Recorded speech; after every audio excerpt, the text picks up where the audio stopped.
దుగ్గిరాల మండలంలో అగ్ని ప్రమాద బాధిత పసుపు రైతులను ఆదుకోవాలని ఏపీ పసుపు రైతు సంఘ నాయకులు సబ్ కలెక్టర్ సంజన సింహాను కలిసి విజ్ఞప్తి చేశారు.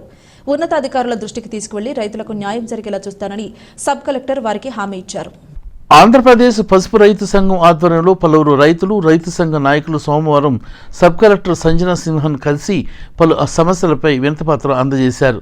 దుగ్గిరాల మండలంలోని కోల్డ్ స్టోరేజ్లో జనవరి నెలలో జరిగిన అగ్ని ప్రమాదంతో పాటు ఇటీవల వచ్చిన వరదల కారణంగా పసుపు రైతులు తీవ్రంగా నష్టపోయారని రైతులు సబ్ కలెక్టర్కు తెలిపారు.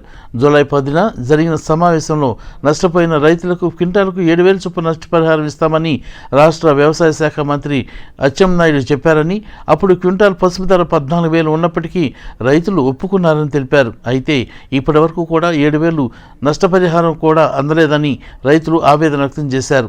అటు అగ్ని ప్రమాదం, ఇటు వరదల కారణంగా పసుపు రైతులు అప్పుల పాలయ్యారని వారిని ఆదుకోవాలని కోరారు.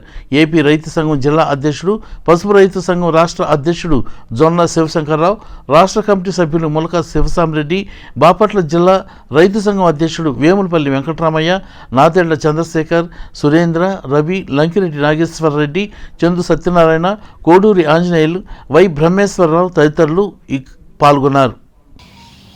దుగ్గిరాల శుభమహేశ్వరి కోల్డ్ స్టోరేజీలో జనవరి 19న పసుపు అగ్నికి ఆహుతయింది. ఆ సందర్భంలో ఆందోళన చేసిన ఫలితంగా వ్యవసాయ మంత్రి అచ్చెన్నాయుడు దగ్గర ఒక అగ్రిమెంట్ జరిగింది. ఆ అగ్రిమెంట్లో కింటాకు 7,000 రూపాయలు రైతు ఖాతాలో జమ చేస్తామని చెప్పేసి హామీ ఇచ్చి అగ్రిమెంట్ జరగడం జరిగింది. ఆ అగ్రిమెంట్ పూర్వాపరాలు జరుగుతున్న పరిస్థితులలో ఏం జరుగుతూ ఉందని చెప్పేసి ఈరోజు నూతనంగా వచ్చిన సబ్ కలెక్టర్ గారిని కలిసి వినతిపత్రం ఇచ్చి ఆమె నుంచి మాకు సహాయ సహకారం అందించాలని చెప్పేసి కోరాం. ఆమె కూడా సానుకూలంగా స్పందించి ఇవాళ 13,000-14,000 రూపాయలు పసుపు కింటా ధర ఉంది. ఆ క్రమంలోనే మేము 7,000 రూపాయలు మాత్రం సగం మాత్రం అడుగుతూ ఉన్నారు. మీది న్యాయమైన కోరికే.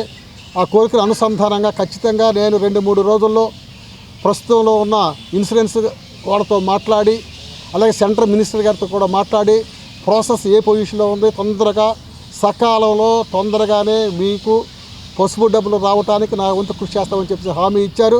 వారికి మా రైతు సంఘాల తరపున ధన్యవాదాలు. భూమికి పంటకి 3వ వంతైనా కనీసం ఎకరానికి 30,000 రూపాయలు ఇవ్వాల్సిందిగా మనం కోరుతున్నాం. ఎందుకంటే మాగానికి ఇప్పుడు 30,000 రూపాయలు ఖర్చు పెట్టిన మాగానికి ఎకరానికి 10,000 ప్రకటించారు.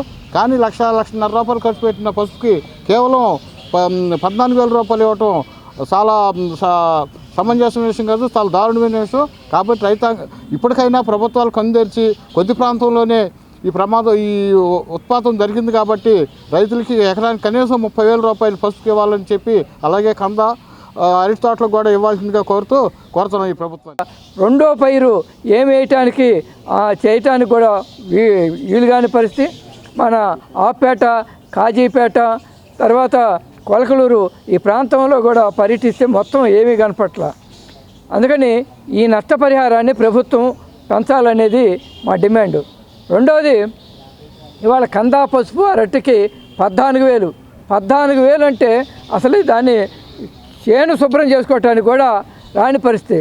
అందుకని మేము పంటల బట్టి, అది కంద, అరటి, పసుపు, తమలపాకు, కూరగాయలు, దాన్ని బట్టి 50,000 నుంచి 1,00,000 రూపాయలు, 1,50,000 ఇచ్చే విధంగా ప్రభుత్వం చర్యలు తీసుకుంటేనే కానీ రైతు మళ్ళీ తిరిగి వ్యవసాయం చేయని పరిస్థితి.